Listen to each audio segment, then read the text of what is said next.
Let's get to chatting. All right. What is up, guys? And welcome back to TorqueTalks.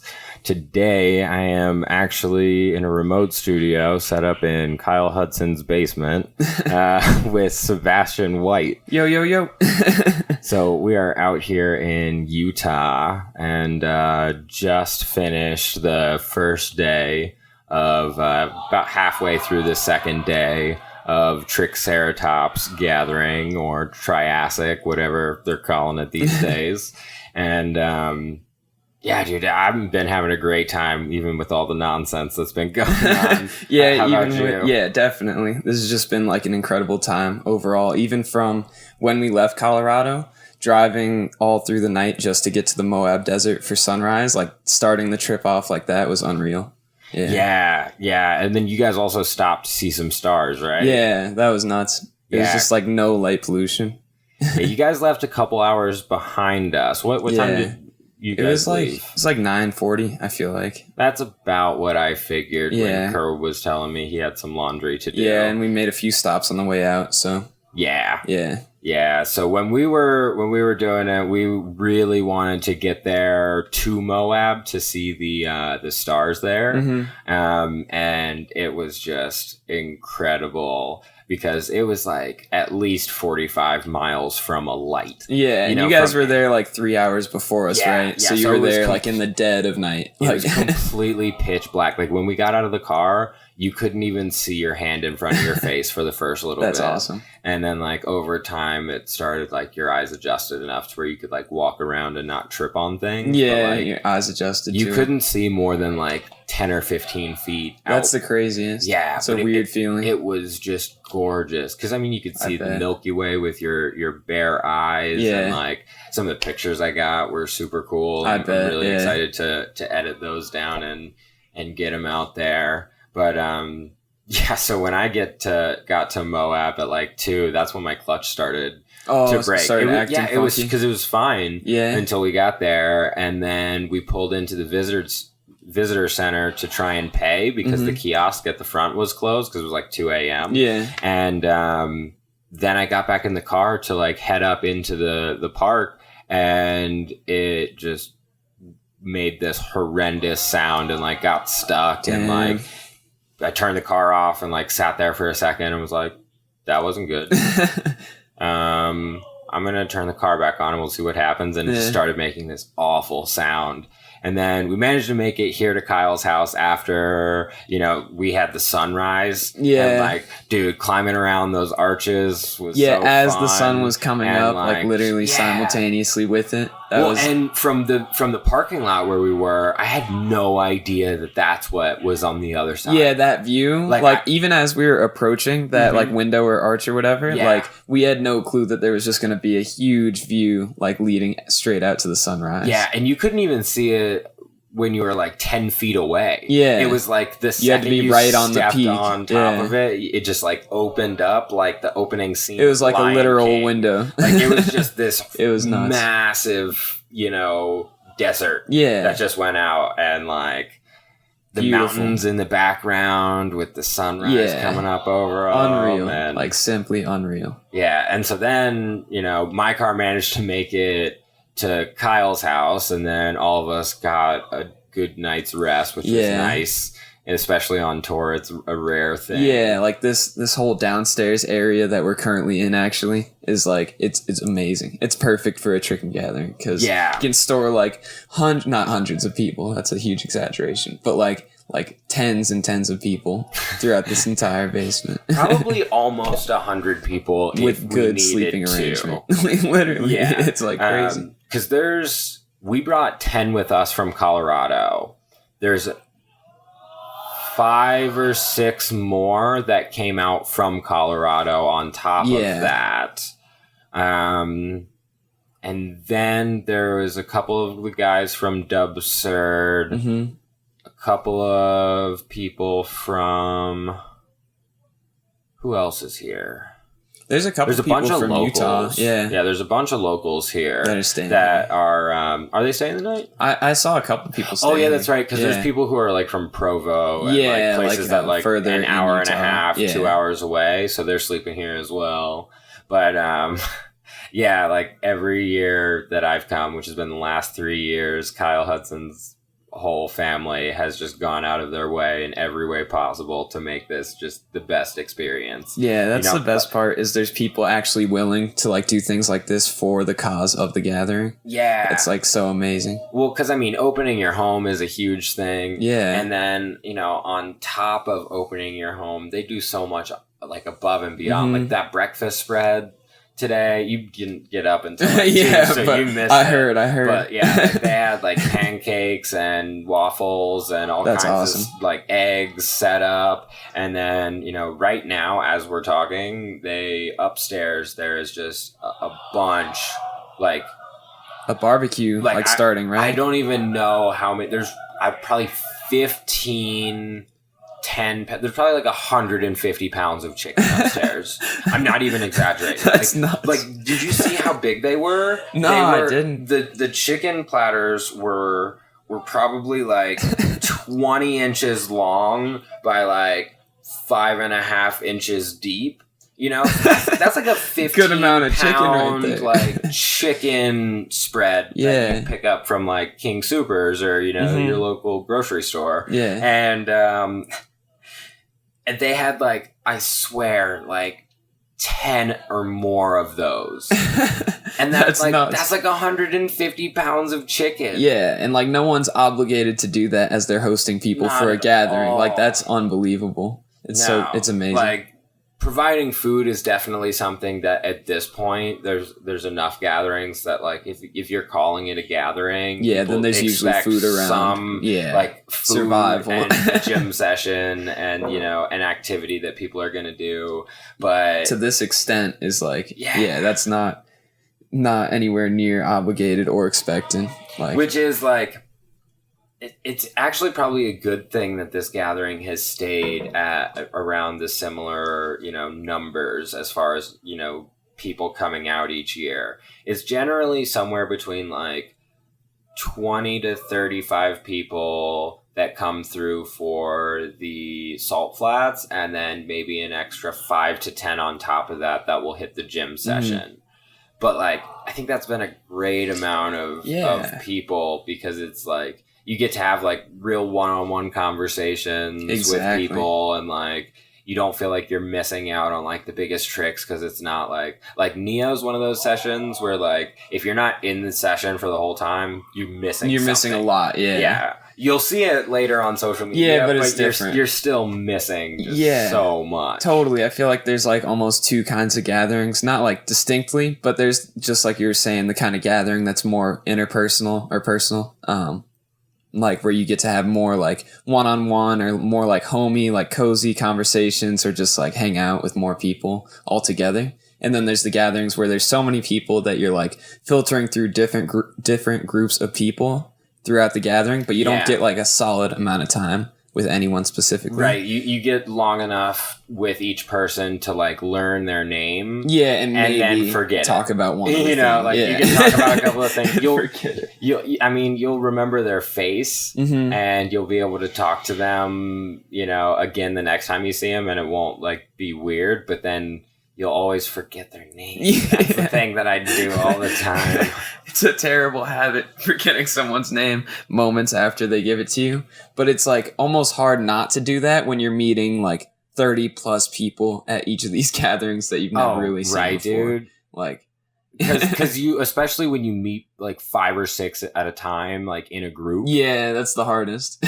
Because like they just bombard you with names, and everyone's name is Austin or like Jared or like everybody has the same name in the group of friends, and you're just like, oh, this is gonna be difficult. Yeah, that definitely happens consistently. So what? You've been on tour with the Shapes Mag tour since when did you guys start that? Like when did you leave for the first event? Adam, he started before you. He started a week before me, so like basically the 1st of June, like right as June started, and then I flew to Connecticut on June 7th, the day after I finished high school, actually. Graduated. That's what's up. That is exactly what you want to do. That's dude, a great way to start. Pretty similar to what I did. So when I finished high school, and then right afterwards, we went directly to I actually left my graduation party a little bit early to go to Epic 2011, cool, and then from there I ended up going to the beach for a week or so. And then while I was there, we were prepping the first Torque shirt for release at That's cool. at Dreadnought in 2011. And then that was when I started traveling to gatherings and started to go all the time. Mm-hmm. It was about a year into my tricking. And how many years into tricking are you now? 6 years now, 6.5. 6. Yeah. It's been wild. A fat minute. It's been a while. You were young. Yeah, 12 years old. Yeah. How did you find tricking? My friend showed me a parkour video, and I had seen parkour prior to that, when I was a lot younger, too young to even fathom starting it. And then I looked up a tutorial, I was just trying to find some parkour tricks that I could learn, and I found a Webster tutorial, and it was from a tricker. I can't remember the tricker that made it. I think it was Kyle Mendoza. You remember Kyle Epic Mendoza? Pretty sure. Can't guarantee that, but I'm pretty sure it was his Webster tutorial. And I just kept seeing tricking tutorials recommended after that. So I did parkour from knowing from my friend, but the tricks that I was actually trying to learn were tricking. So I kind of just did both of those as I started. And yeah. That's how most people start, I feel like. Yeah, definitely favored towards tricking though, right away. It's just I didn't see a heavy distinction between the two at first. But yeah. Well, I feel like tricking just has, for some people, it just has the difficulty in the combinations and all of the things that you have to learn to even begin to understand it. Whereas and I'm not trying to dog on parkour because it's incredible when you get to the higher levels, but the threshold is way lower because you can just start with a couple of blocks on the ground and there's no... you can build up to those higher levels really easily, and the skills are pretty attainable. Yeah, it's more of a mental game, trying to convince yourself that that you can do it with parkour, I feel like. It's more fear as a factor rather than difficulty. And that's not saying it's not difficult at all. It's definitely It's just difficult. You can choose to do things just in different places rather than at higher levels. Right. Yeah, so...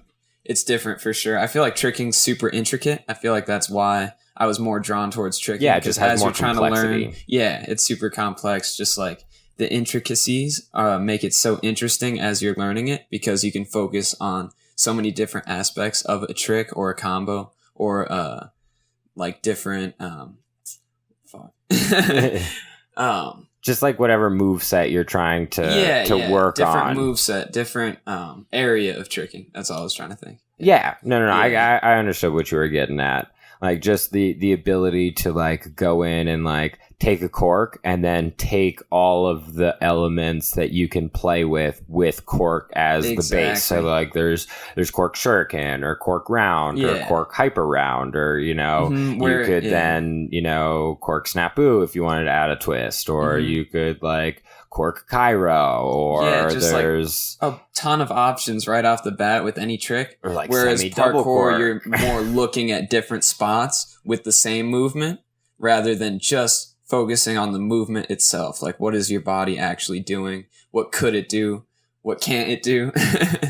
But don't you think that in some ways parkour has this upper hand when it comes to being accessible by the mainstream because of the fact that you can just do the same thing in different locations, and it's the locations can be just amazing. And every time when the location is different, it shows people oh, you went somewhere different. Yeah, it adds a lot for sure. It adds a lot to what people are doing when they are free running. And I feel like it makes it look more intense since if you're just tricking on grass, people just see a flat plane, not many factors, just you, which is why it's so fun for me because it's just the movement. But to someone outside of it, yeah, they're thinking like, oh, he can do it there, and he's doing it on this. Look at that.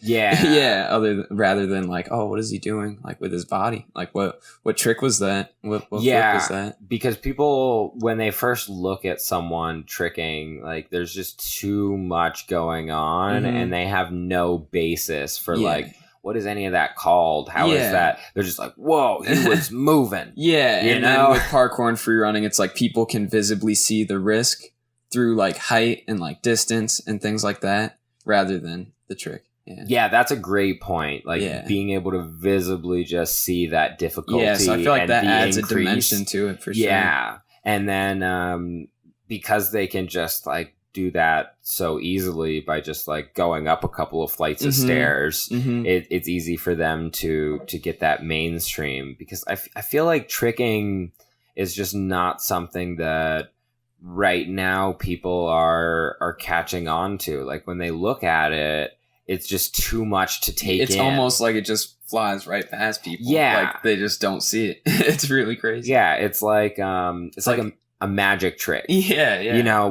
when you actually talk to a magician who like practices magic and you understand the like sleights of hand and the various things and the mechanics behind what they're doing, it's you realize that like what they're doing is really intricate and really refined and very carefully honed, but that's all it is it's something that they started and they were really bad at, and now they've kept doing it until and now they've gotten to this point where you know they can make it seem as if it's magic. And like I feel like a lot of trickers definitely get to that point where like they make it seem like magic, because you don't get to see all of the hard work that goes into it. Like that's one of the things that I really loved about the way that Nick Fry edited his double back sampler, is he really showed that, you know, progression and like months and like so many hard falls. Yeah, so many attempts, like so much work into this one thing, so that like makes it so everyone can understand a lot more of what it means to him to do standing double back. Yeah. And then what it means in general for standing double back to happen.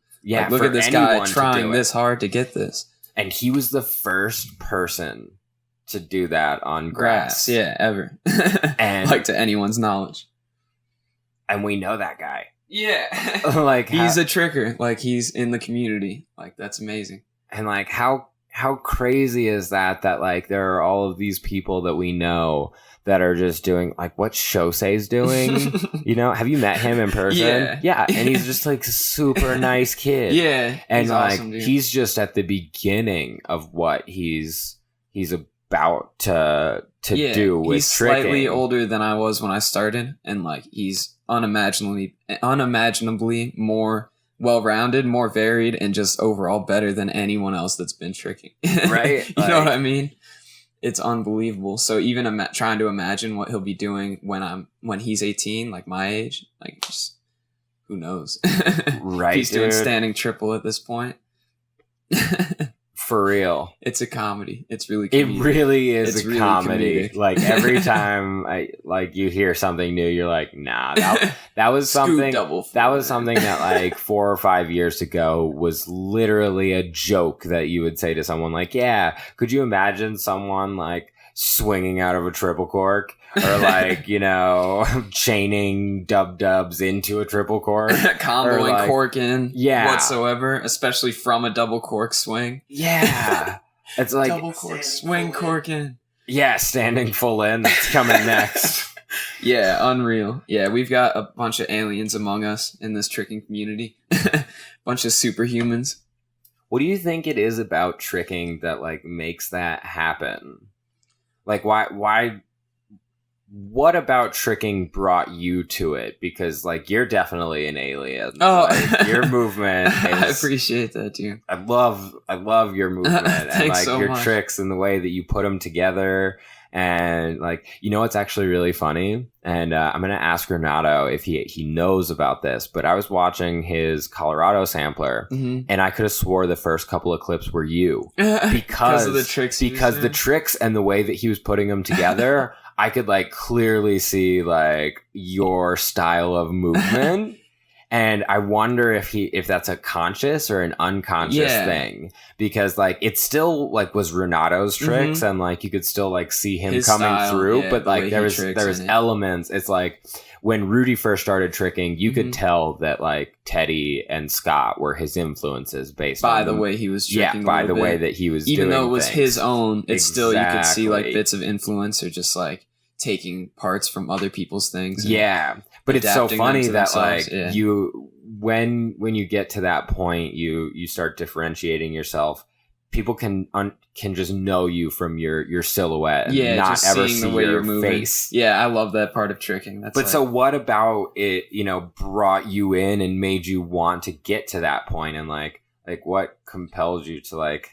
It's like the coolest game out there, basically. It's like you're just taking you, like what you have, and you're just variating it in any way that you can think of. So like that part of it, it's almost like simple in the most complex way. Because it's just one thing. It's only you, but it's anything that you can get yourself to do. So like, even just working on the way you're transitioning between two tricks is like one of the most fun things. Like it takes so much mental work. Like you're using so much thought to figure out what's going to make it work best. Mm-hmm. And then you're thinking, what do I like? Like, how do I like it to feel? How do I want it to feel? And like getting all those factors and aspects and making them work together to make what you want to do happen.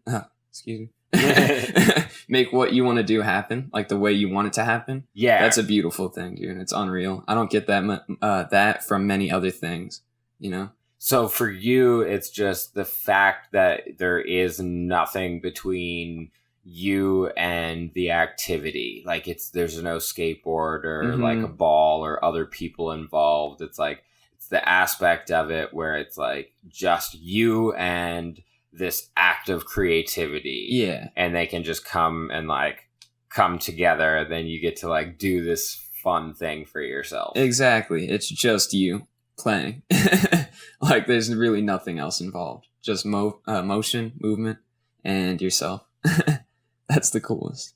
Yeah. And like what I love about tricking is it has this really interesting thing that I haven't been able to find in a lot of the other sports that are similar in some ways. So, like with tricking, it's an individual group sport, and other individual group sports that come to mind would be things like track or swimming or diving, because like you're on a team and that team is trying to win like the meet, and like everyone's like working towards something together. But when it comes down to it, it's really you versus your time and you versus your previous best scores, you and pushing diving your own capability. And just like that individual like fight against yourself. And then you get to share in that with the team. But like with swimming or track, you didn't get the same sort of thing that you can with tricking, where you get this sense of accomplishment for yourself when someone else lands a trick. Yeah. And like it's like everyone gets to experience the success of that one person that just landed the move that they'd been working on in like as a group. That's one of the craziest parts of tricking, for sure. When you feel that, like that's nuts. There's not many other things in life where you get that feeling from seeing someone else succeed. Like that's nuts. Yeah, and it just is something that feels like so strange at first, because like I don't know about you probably don't have this experience because you started so young and got to like really get in touch with the tricking community, which is what opened my eyes up to it. But like I had this like judgment and just like this preconceived notion of how a lot of things were and how people were based on like their, the way that they behaved in certain ways. Like one of the things that comes to mind is like someone was like dressed all like a ninja and like acting strange the first gathering I ever went to. And, I just had like this very public school culture that was bred into me. And like when I came to tricking, it opened me up to like all of this different way of approaching people, because you realize like, hey, there's something that we actually really both enjoy, and whatever weird stuff you're into, I've got my own weird stuff that you find super strange about me, and like none of that matters because we have this thing that we can come together on. You can relate through tricking, through movement. And so like if someone starts talking to you and they're a tricker, like you can find a common ground for that conversation, and then it just blossoms into like you find other things outside of tricking that you both sort of click on, and then you can like, develop a real friendship with people that you would never typically approach on the street. Yeah, those things that at first seem so outlandish and like strange to you, you're like, oh, that's kind of weird. They like that. They start to feel less and less strange as you realize how much you have in common. You're like, oh, I guess that isn't really that outlandish, that far-fetched to be into that. Like, I see the cool aspects of that now after talking to this person, knowing why they do that. Yeah. You're like, oh, yeah, that's very similar to something I do. It's different. You realize that everyone's just a nerd in their own way. Yeah, everyone's into their own stuff. And like, being a nerd is the best thing in the world, because a nerd is just someone who is obsessed with something. It's almost like passion in a certain subject. It's and like that's what you want, like Harry Potter nerds that know every single storyline and how they played out, and like they write their own fan fiction and stuff like that. Like that's their tricking. Yeah, that provides the same thing to them as tricking does to us in a way. Like, everyone needs to tap into that, and everyone needs that. Find what that is for themselves. But I'm always curious to find out like what it is about people that drew them into tricking. And a lot of it definitely has to do with like, I just didn't really fit in with like the other sports that I tried. And then when I found this, it like, I stumbled onto parkour, and then I found tricking, and then parkour was cool, but tricking just had something different that it challenged me or offered me that like parkour didn't. Or, you know, for me, one of the big things about why I didn't want to do parkour is like, yo, I'm not trying to accidentally die. Like I like high risk stuff. Yeah, like I trust myself and shit, but like I ain't got that much trust, you know? Like I have so much respect for the people who will like gap buildings and stuff. Yeah, dude, that's the thing about parkour, and the impressiveness does lie within the self-trust. Like that is super cool. It's like you have to be at a point, because like, let's be honest, it is no different, with the exception of like if it's windy. But it's no different to stand on a ledge that's 1,000 feet versus a ledge that's, you know, 2 inches. Yeah, 2 inches. You know, and like when the ledge is 2 inches, you can actually like walk all the way out to where it's like just your heels, and then you can like lean out over the edge and still feel like you're stable on that curb. No or whatever. worry. Yeah. And, you know, but as soon as that height comes in, like, I don't know about you, but like, I'm afraid to like I'll put like 1 foot close to the edge, but I keep the other one like a wide stance, you know, and just like, in case. Keep my weight on the back. So if I need to, I can just like fall to the ground and grab onto something, or like I just don't have that level of self-trust. Yeah. And like that's definitely what's impressive about it, is like those people know themselves so well that they're like, I have this. Yeah. Like not even like I might have it, but like, no, I definitely have this. Yeah, definitely. And there's a sense of that in tricking for sure, but like there are plenty of times where you'll go for a trick or a combo and you'll know there's a chance you won't get it, but like you're just trying to work it out more than anything. Yeah. Well, I mean, and that's so what tricking is about. It's about like working through things and trying different avenues. And like, I'm sure there's sometimes when you like start playing with a trick and then you realize like, I hate the way that feels. Like, that's not even fun to do. Like that just hurt my back. Like, like let me figure something else out. This isn't working. Like I don't fuck with Gumbies because it just hurts my back. You know, like maybe if I like really wanted them, I would go out of my way and like train fix back the flexibility and stuff like that. Whatever aspect it is, but it's like that's not something I want enough. Yeah, then you're like, or I could just move on to this area and this feels good, so let me just expand on this. Yeah. Yeah, and there's so many different areas of tricking that you can get lost within, like we were talking about earlier with the variations and like just all of the different things that you can do. But even if you don't want to like go to the higher level moves, you can still just play with the lower level things. And like, as long as you are enjoying the movement that you're doing when you want to do it, like, I feel like that's the important thing for being tapped into your tricking. Because, like, for me, like, I haven't trained very much at all in the last, like, year or so. And even before then, it was fairly sparse since my injuries. And I never really came back at this, like, I'm going to train every week and, like, pursue all of these goals. I just do it when, like, the feeling comes to me that, like, I want to do that. Really want to move right now. Yeah. I really want to do this thing. But I go to gatherings all the time. You still like clearly appreciate tricking to a very, I wanna be extent. Here and be a part of it, and like what knowledge I have and like the things that I have to offer. I want to be able to share that with others. Yeah. And then, you know, also, I mean, just like the more gatherings that we get to go to as Torque, the more we're in touch with like what the community wants. Yeah. And like with all of the different guys on the team now, I feel like we have a presence at like most events. Like Kerwood's been at Hooked the last 2 years. We go to a bunch of gatherings. Like I've never missed a Neo. We always went to New Heights. Kerwood goes to loop kicks all the time. Yeah. And then now since we've added like you and Ethan and Jihad and Jordan, like there's just everyone is just like constantly going and just trying to be a part of tricking, you know, and just trying to like meet the people and like make new friends and see old friends. Yeah, and it's the best.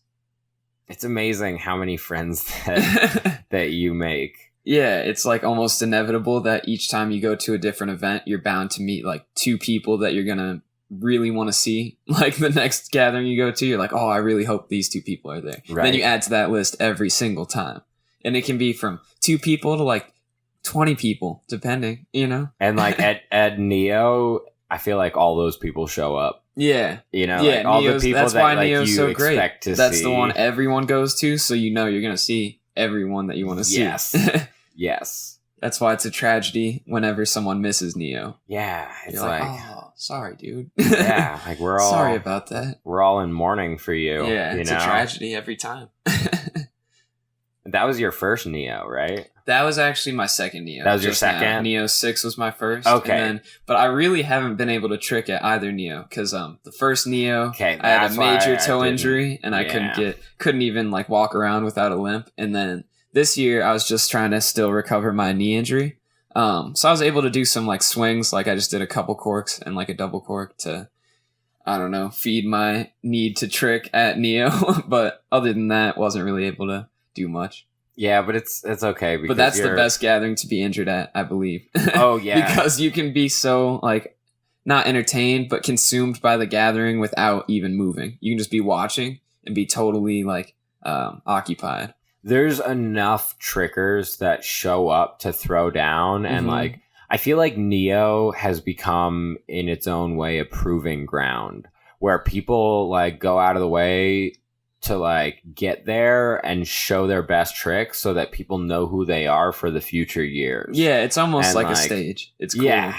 But it's not like there's no pressure. It's just like people are just amped to be there and be able to trick on these floors and like with these people all around. It's amazing. They just want to show their best work. And like that's what gatherings really always used to be, is like just a couple of people that were like, yo, I haven't seen you in forever. I'm about to show you all the cool shit that I learned. Yeah. And like, I'm going to go hard because I want to impress like all of my friends that I've been training with for so many years. And you swap technique and like just different concepts. Like that's what I really like recently is there's been, I remember when I would first go to gatherings, this was present. And then for some reason it kind of stopped happening as much, but now it's happening a lot more, is when you see someone you haven't tricked with in a while and you start just playing with the same like concept that you've been thinking about, and then things start working like off of each other, and then you're like working on tricks you never even think of, but since you're with certain people you start thinking about them. Right. Well, that conversation opens up because like you said, you start playing with the same concept because you see someone do something and you're like,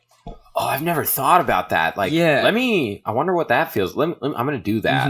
And you sort of like bite that move off. Yeah. You bite that move off them real quick and then you start playing with it. And then like they see you do it like maybe wrong, but it gives them an idea. Or, you know, they see you do it really well in a different way and they're like, oh shit. Yeah. How did you like figure that out so fast? You know, 'cause there's sometimes like, I've definitely like went to explain, like someone's walked up to me and been like, yo, what are you working on? And I'm like, yeah, this move. And they're like, oh, what move is that? I'm not like familiar. Can you like tell me how to do it? And I'll be like, yeah, so it's like, this is what I'm supposed to be doing, but I just can't make my fucking body do it. And then Elijah Bowen is actually the person I think about. I was trying to learn cork and like he just walked up and talked to me for like 5 minutes. And I was like, yeah, this is what I'm trying to do. And he was like, oh, okay, I'm going to try it. And he just like, first one was like very old school, but like tabletop. Yeah, not super inverted. Yeah, not inverted at all. But it was straight up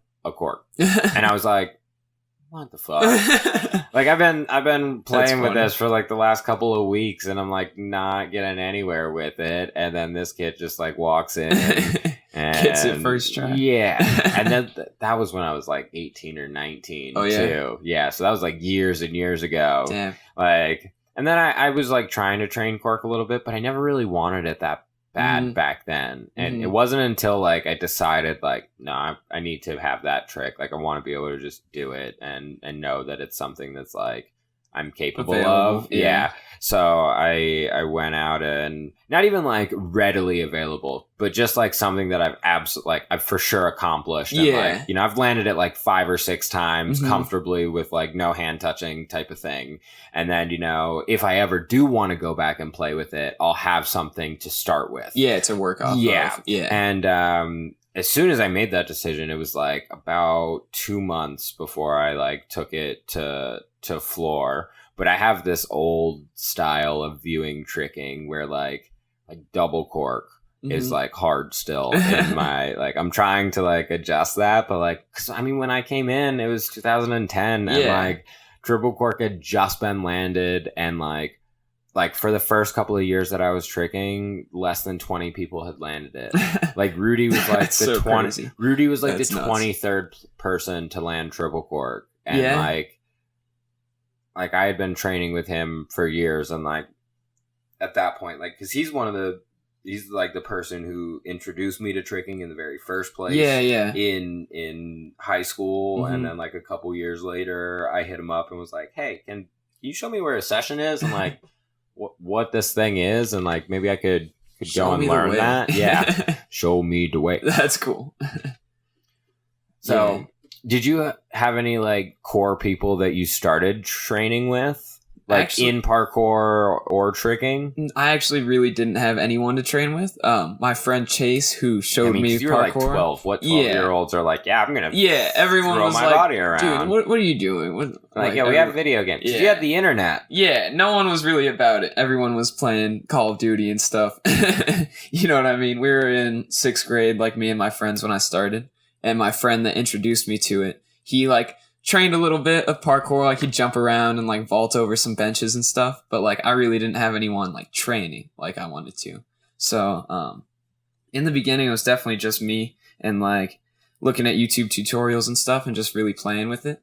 I honestly didn't utilize tutorials enough. I remember a time period where it was like the first 5 months out there of tricking. Like they are now. Yeah, there's like a plethora of tutorials now. Shout out Kojo's Trick Labs. Yeah, dude, that's I just gotta say real quick, that's one of the coolest things to happen in tricking ever. Is Kojo's Trick Lab. It's something that people have wanted for a long time, and like I tried to start Torque getting tutorials, and other people have tried to start like putting tutorials in a single location, but it just, people weren't ready for the idea. Trickers weren't mature enough in certain areas because everyone was kids back then. Yeah. And so now like Kojo just looking at it in such a professional light.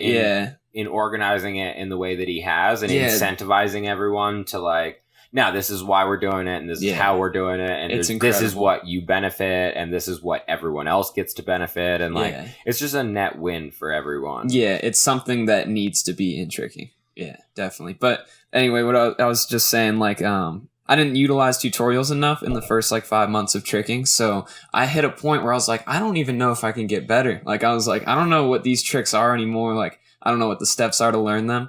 And then I met one other tricker named Diego, who lived in Tucson, Arizona, where I was living. And we started to session together a little bit, and he introduced me to like technique, like the thought of how you're doing a trick, things like that. And then I started to get back on track with progress. So I think like what you said, do I have any core people that helped? That was like definitely the only thing that helped me in the first year was Diego, and we never really got to session together. But then you didn't have like any community. No community. But then when I moved to California, there were like at least 20 people that I was training with like consistently. And I think those people that I was training with at first were all basically free runners, but then I started going to jam more and going to later on, like a couple years down the road of living in California, I was able to trick with the Cat tricking team, which popped up 2 years ago, I think. And since then, it's just been like I'm surrounded by people that help me stay motivated and inspired in tricking. So yeah, well, that makes up for not having a community at first, for sure. Oh, definitely. Yeah. Well, you finally like tapped into the community that's like there's definitely a group of trickers that are just like, this is life, you know? And like when you find those people and you spend time around them, you find yourself spending more and more and more time around them. And, you know, definitely some people end up, you know, going on and doing the life thing. But I definitely think that there's going to be a couple of us that are definitely just lifers. Like I see Adam being a lifer. Yeah, how could you rip that guy away from Gabby, me, Bash. Yeah, people Matt, that have already been around forever Sam, and are still deep in the community. Yeah. And, like, heavily involved, definitely. Ethan, I don't think I could picture Ethan ever. Like, that kid loves tricking. Yeah, we started tricking around the same time, too. I remember, like, we both got double cork, like, in the same span of a couple months, and dude, he's been tricking for a while. He loves it. Yeah, it's crazy that you guys have been tricking for a while at this point, and yet you're still like the new generation. Yeah, it's so not like young we're OG and fresh. trickers. You know what I mean? We're fresh in the community. Like we're still among a ton of other people that have started like the past 3 years. Yeah, it doesn't seem much different than that, even though it's been double that amount of time. Well, and like it's funny because there's, I mean, in every era there's trickers who like they just go slower because like tricking has that option. Yeah, you know, like there's no pace that you have to follow. Exactly, and it doesn't make you any less of a tricker. Not at all. It might not make you the getting flown out to gatherings and like you're not going to be at like the top tier, but like if that's not what you're after and like what you're trying to get from tricking very minimally, and that's still an amazing thing. And trickers still welcome you even though you aren't like showing your moves. Anyone who even like remotely appreciates tricking is definitely appreciated by the community. I feel like it's like, really, oh wait, cool. You see what we're doing and you like it? Like, oh, nice. Do you actually understand what you're looking at? Because like everyone else just thinks we're doing like a drum circle or some shit. Yeah, it's so rare for someone to actually like appreciate or like get interested by tricking. So yeah, it's such an amazing thing when that actually does happen. What did all of your high school friends think? Because like I tricked in high school, but I was trash. You know, like I could do like some moves, but like they did not look cool. Like you could do some cool ass shit. Yeah, so, high school was definitely like like one of the best times for tricking for me. The people that I knew from high school, they thought it was kind of cool. You know, people would ask me to do a flip or whatever. And that's what I'd more mean is like what were their reactions if you ever did trick? Do you ever just like session during lunch? Oh yeah, I would do that a lot, and like during PE, I'd like sneak away into the hallway and just like do tricks in the hallway real quick. But yeah, people thought it was pretty cool actually in California. Like when I was in middle school starting, and I also wasn't like doing many like, I don't know, aerial tricks or like flips, more like sweeps and scoots and stuff. People were like, "Oh, what are you doing? Parkour's gay." Right. But then in California, people seem to appreciate it a bit more. And surprisingly, like even younger people. But then I left high school like after 2 years to do online school, and most of my friends were already people who tricked or did free running or whatever. So yeah, that was basically it. Just people in high school thought it was cool, but weren't like intrigued by it. I had 2 of my friends that started to try to learn. Actually, that was super cool. Nice. They didn't stick with it though. That's not a rare thing for someone to start getting interested in flips and then leave it like 2 weeks later. But well, I feel like it's just something that like when you find it, it's because other things just didn't work for you. Yeah. And if people have found something else that does work for them, yeah, you know, then it feels weird trying to chase this thing that they don't really understand. Yeah. They're like, why am I trying to throw myself towards the ground like this? I could be just as happy, you know, like working on my car. Yeah, not falling on the ground. Yeah, but like some of us, like those other things that like normal people do. And we can find that fulfillment in the thing that's so weird and hard to do. Like, I don't know, some people don't see that as much. Yeah, and I feel like that's why we don't I don't know too many trickers that really enjoy other sports. Yeah, there's no tricker that's also like a college football player. Right? There's a couple of like people who appreciate those sports or like... Yeah, definitely. But I feel like even that is less and less where it's I feel like it's hard to appreciate those sports after you trick. You're like, well, that's just running and jumping. It's like, I mean, the rules are difficult and like the other team is good and you have to you have to work with your team and stuff. There's other aspects in those difficult sports, but it's like it lacks some of the complexity. It's just not as interesting. Yeah. And it's also also like regimented, you know, whereas like with tricking, like I feel like that's one of the most exciting moments at a tricking gathering is like when you expect someone to do something in a combo, you're like, oh yeah, he's about to do, you know, like that combo. And then he just does something completely different. Yeah. And you're just like, that's the thing that gets everyone so hype and they start jumping up and down. Yeah, because it's just screaming. Pure surprise. Yeah, it's so cool. Well, I think this is actually a perfect time to wrap this up because there's food upstairs. There is. There's a barbecue going on. And I'm super keen on eating some of it. Let's get it. So thanks for chatting with me out here in Utah, and hopefully we'll get you out to Colorado soon. And because Ethan's going to be moving there, and we're going to have a bunch of the Torque team. Yeah. So we're going to need to get you out there to film some stuff and do some more talks and just like have a blast. Yeah, let's create some stuff. Yeah, that's what I'm all about. Thanks for listening, guys. Did you have any shout outs you want to do? Shout out to Shapes. Yeah, this tour has been incredible. Shout out Adam for the opportunity to go all over, including where we are right now. And shout out Torque for helping out with everything this summer and for putting out podcasts. We will see you guys next time. Peace out. Later, guys.